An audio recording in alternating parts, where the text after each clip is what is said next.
Hi children, today our lesson is Between the Minds.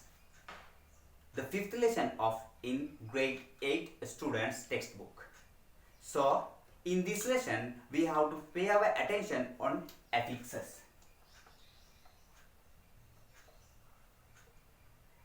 Affixes can be divided into two. Prefix and suffix.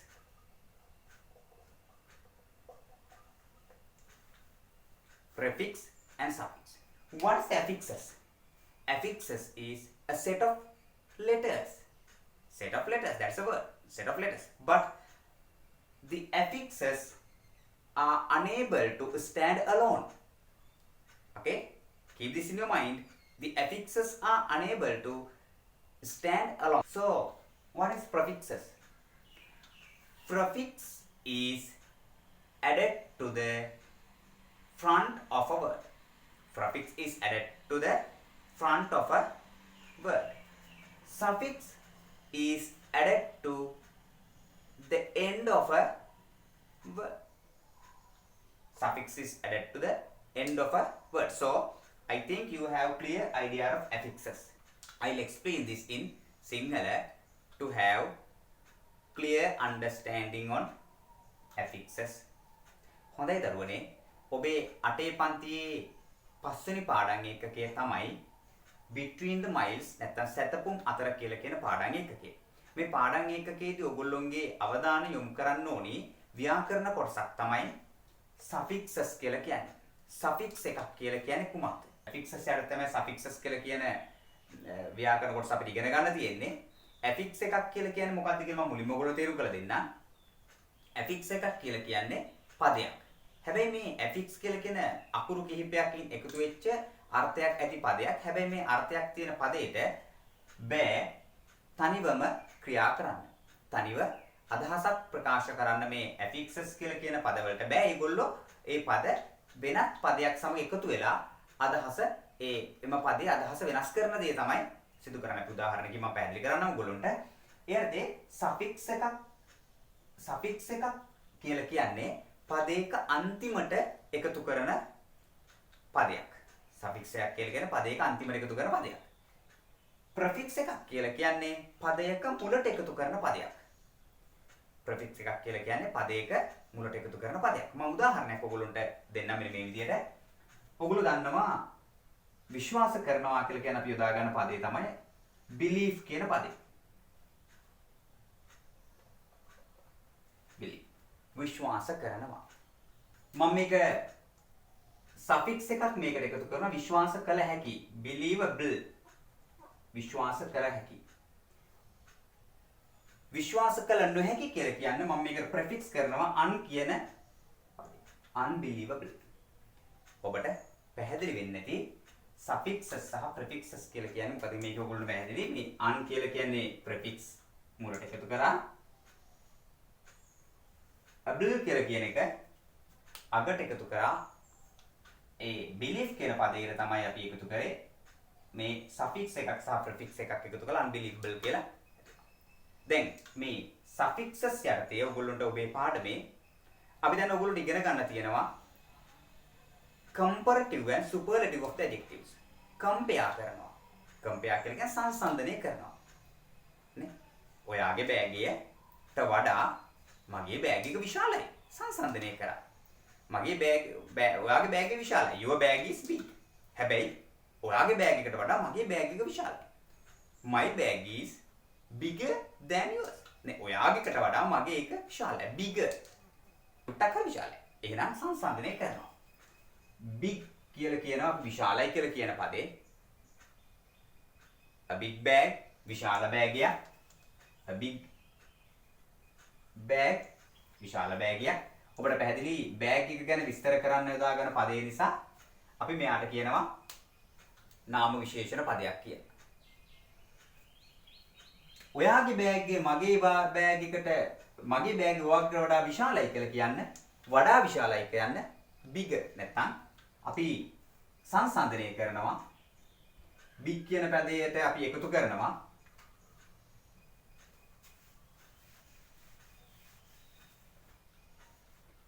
අපි big කියන පදයට එකතු කරනවා er. ඔබට පැහැදිලි මේ er කියලා කියන පදේ අපි එකතු කරලා තියෙන්නේ මේ පදේ අවසානයේට. එහෙනම් අපි යාට කියනවා suffix එකක් එහෙම නැත්නම් අගට එකතු කිරීමක් කියලා. suffix කළ er අපි යා සංසන්දනය කරා. A bigger. My bag is bigger than yours. මම superlative කරනවා නැත්නම් විශිෂ්ට කරනවා. තවත් ආයේ ලොකු බෑගයක් නැහැ. ඒක තමයි ලොකුම බෑගය. එතකොට අන්න අපි ආයේ මේකට suffix කරනවා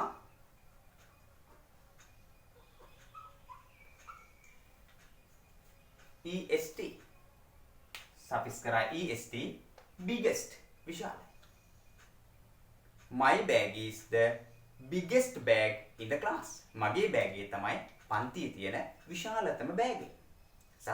ඔබට පැහැදිලි වෙන්නේ නැති අපි අභ්‍යාස එකිනෙක බලමු. තව දුරටත් ඔබට මම පැහැදිලි කරන්නම් අභ්‍යාස තුල මේ අපි කතා කළ comparative and superlative adjectives and suffixes. හොඳයි. Activity 5.1. In activity 5.1, you can see there's a act out. There are 3 characters in this act out: father, mother and Lahiru. They are waiting for Lahiru's pen friend Kenta Akimoto, who's from Japan. Let's read the act out.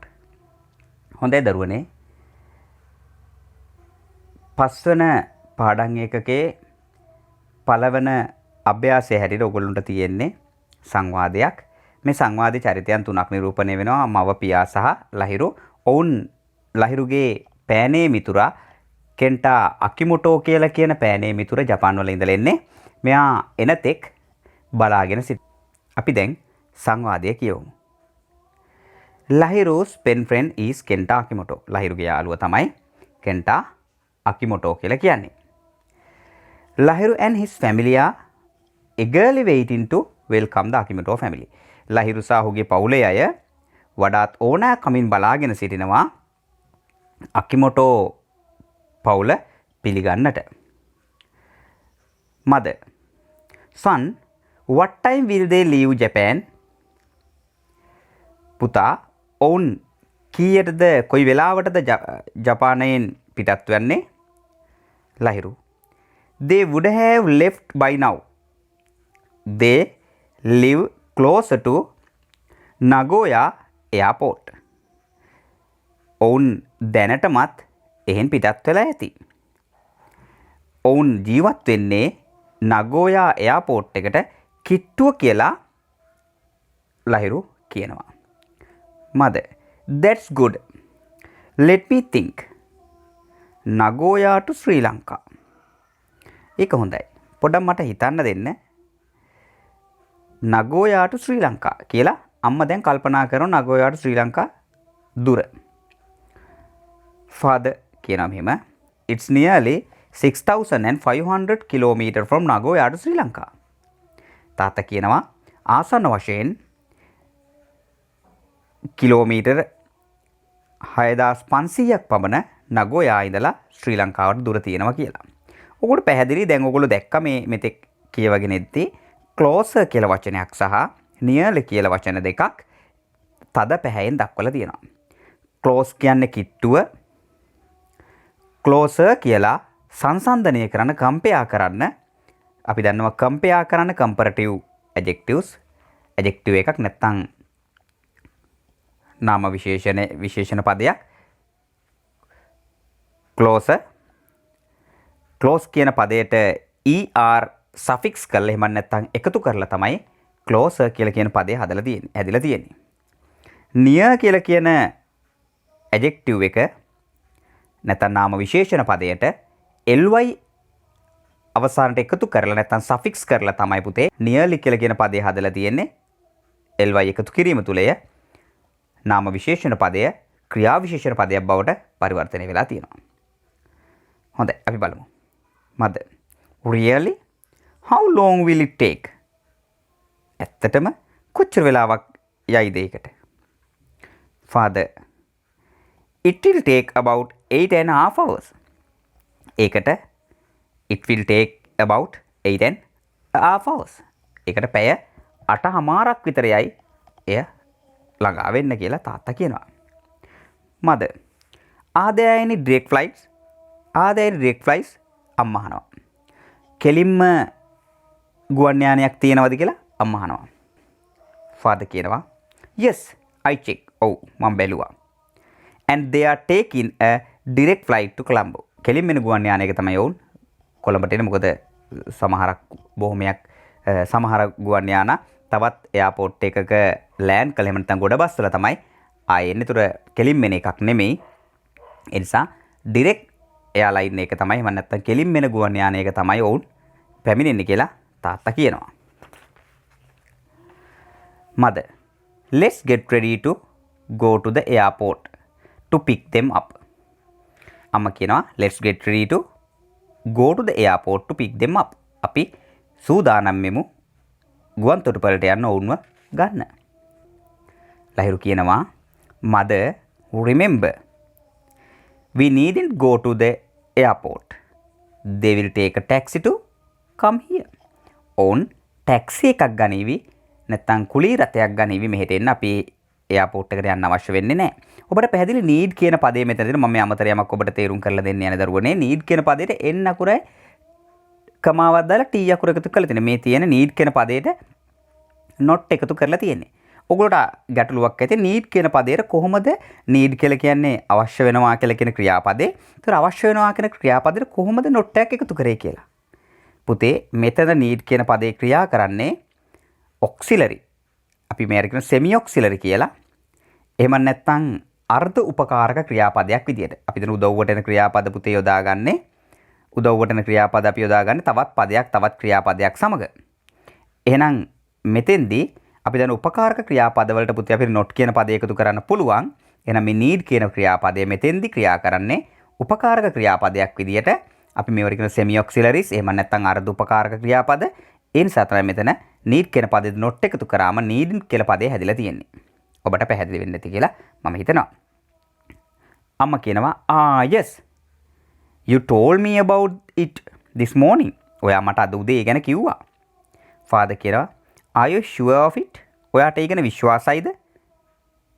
Lahiru කියනවා yes father, I checked with him when he wrote to me last.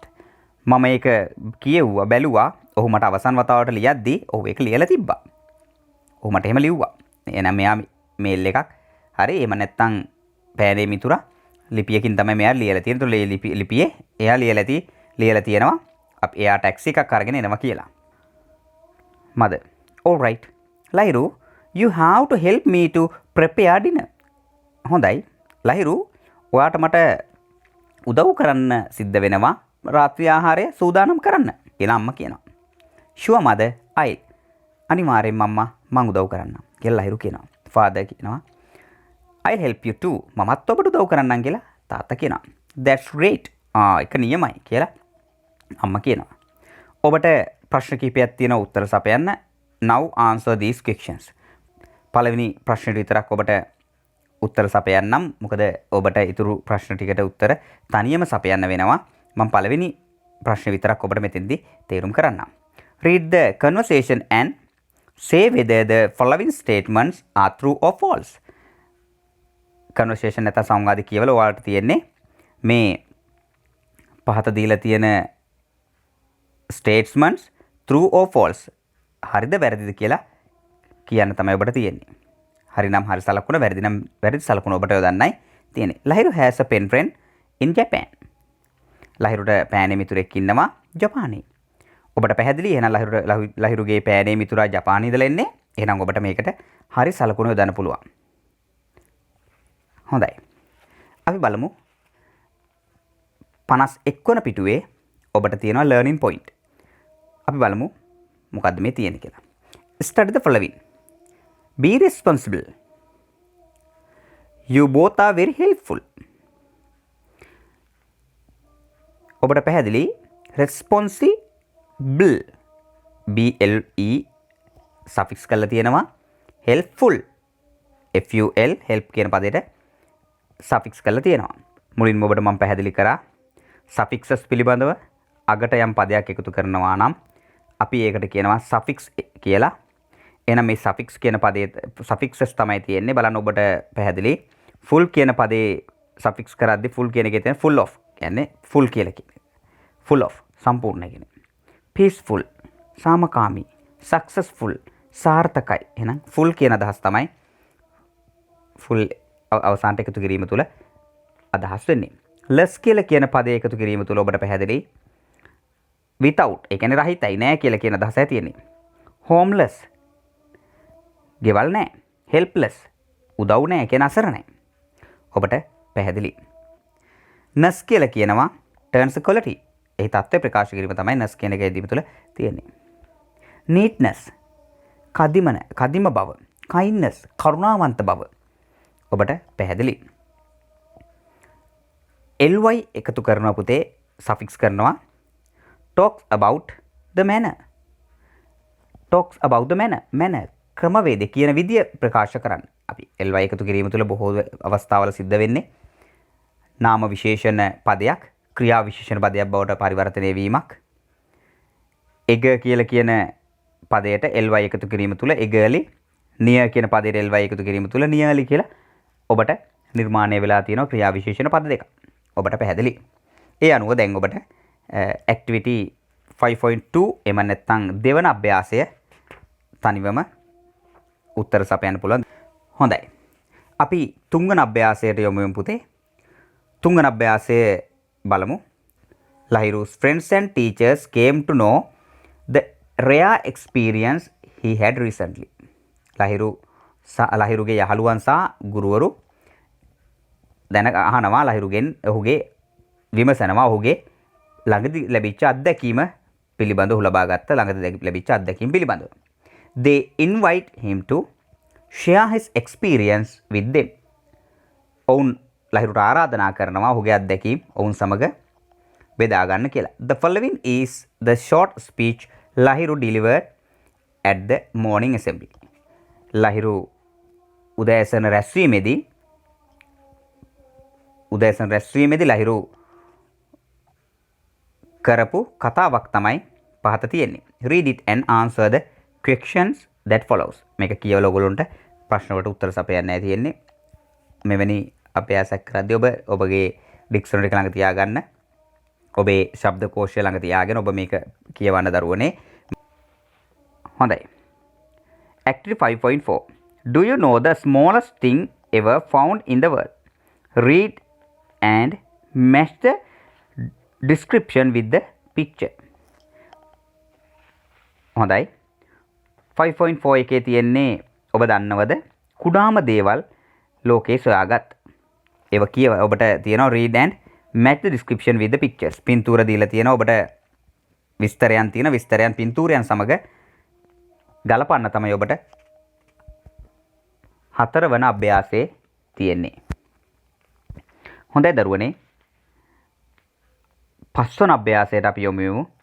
පස්වන අභ්‍යාසය ඔබට තියෙන්නේ මුලින්ම 55 වන පිටුවේ. පස්වන අභ්‍යාසයේ තියෙන්නේ දරුවනේ නාම විශේෂණ comparative and superlative adjectives. මම ඔබට කිව්වා නාම විශේෂණ පිළිබඳව compare කරන නැත්නම් සංසන්දනය කරන අපි කියන comparative කියලා. superlative කියලා කියනවා සංසන්දනයක් නෑ. ඒ තමයි විශිෂ්ටම දේ කියලා කියන අදහස ප්‍රකාශ කරන අපි superlative adjectives භාවිතා කරනවා. ඒතර comparative and superlative adjectives නිර්මාණය කර ගැනීම සඳහා අපිට එකතු කිරීම සිද්ධ කරන්න වෙනවා. අපි ඒකට කියනවා suffix and prefix කියලා. affixes යටතේ අපි මුලින් ඉගෙන ගන්න. a bag you can see ඔබට පේනවා a big bag ලොකු බෑගයක්. a bigger bag විශාල බෑගයක්. a biggest bag විශාලතම බෑගය. එහෙනම් ඔබට පැහැදිලි bigger bag කියලා කිව්වොත් අපිට ඒක සංසන්දනය කරනවා. biggest bag කියද්දි සංසන්දනයක් නැහැ. ඒක තමයි ලොකුම බෑගය කියලා කියන අදහස. a long beak දිගු හොටයක්. a longer beak වඩා දිගු හොටයක්. longest beak දිගුම හොටය. එහෙනම් ඔබට පැහැදිලි comparative and superlative adjectives. ඔබට 56 වෙනි පිටුවේ තවදුරටත් comparative and superlative adjectives පිළිබඳව දීර්ඝ විස්තරයක් තියෙනවා. ඔබට මේ සියලුම වචනයන් කියවා පාඩම් කර ගැනීම දරුවනේ වැදගත් වෙනවා වාර අවසාන විභාගයට පෙනී සිටින විට. හොඳයි. ඒ අර්ථයේ ඔබට 6 වන අභ්‍යාසය තියෙන්නේ comparative and superlative adjectives භාවිතා කරමින් උත්තර සපයන්න තමයි තියෙන්නේ. මම හිතන ඔබට පැහැදිලි අභ්‍යාසය complete the worksheet using the correct comparative or superlative forms. එහෙනම් compare කරන්න එහෙම නැත්නම් superlative form එක භාවිතා කරමින් ඔබට 6 වෙනි අභ්‍යාසය තනිව 6 වෙනි අභ්‍යාසයට තනිව උත්තර සපයන්න පුළුවන්. 7 වෙනි අභ්‍යාසය ඔබට තියෙන poem එකක්. poem එක කියවලා උත්තර සපයන්න තිබෙනවා. ඔබ poem එක කියවන්න. මම මෙහි ඔබට ගැටලු සහගතයි හිතන දේ තේරුම් කරන්නම් මේ ආකාරයෙන්. පළවෙනි ප්‍රශ්නේ තියෙනවා පුතේ find the pairs of rhyming words in the poem. rhyming words කියලා කියන්නේ ශබ්දය සමාන පද. දැන් ඔබට පේනවා එවැනි පද යුගලයන් තෝරා ලියන්න. see tree වගේ. ඔබට පැහැදිලි වෙන්නේ නැති. දෙවන ප්‍රශ්නය තමයි which two lines do you like most in the poem? Draw it. ඔබට තියෙන්නේ now try to write your own poem using the given phrase. පහත දීලා තියෙන phrase ටික පද කැටි භාවිතා කරමින් ඔබේම කවියක් ඔබට ලියන්න තියෙනවා. ඒ වගේම දෙවෙනි ප්‍රශ්නේ ඔබට තියෙනවා ඔබ මොන පේලි දෙකද ගොඩක් කැමති? ඒ පද පේලි දෙක යොදාගෙන ඔබ ඒ පද පේලි දෙකේ විස්තර වෙන දේ චිත්‍රයට නගන්න තමයි තියෙන්නේ. 8 වන අභ්‍යාසය විදියට here are some photos that were in Lahiru's photo album.